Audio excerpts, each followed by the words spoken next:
For me, medyo mahaba lang Ito yung siya. oversized na t-shirt from Fruit of the Loom. So, try natin kung maganda ba yung fit niya. For reference, ang height ko is nasa 5'7", then ang weight ko is nasa 55 to 57 kg. Then, itong size na meron ako is nasa medium. Tawag sa color na to is ivory white. So, hindi siya perfect na white. Medyo may pagka-cream siya ng konti. Yung feels naman ng tela niya tol, maganda, hindi siya makate. Para alam mo, parang pang mold din yung quality niya. At the same time, mura lang din yung price. Ito na yung fit niya sa akin tol. So for me, medyo mahaba lang siya. Or I don't know if nasanay na ba ako sa mga boxy fit ngayon. Then yung laki ng sleeves niya, sakto lang.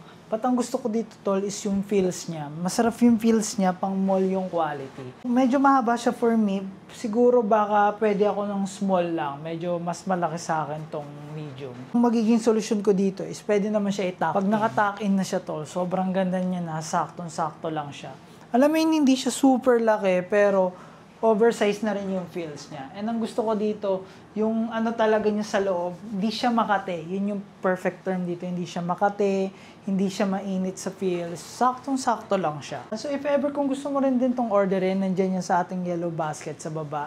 So again, caution lang, medyo malaki yung size nila or especially mahaba. So ako, 5'7", 55 to 57 kg, baka pwede pa ako sa small. No? Medyo malaki pa sa akin yung medium. So, tansyahin mo na lang din sa'yo. So, yun lang. Bye-bye.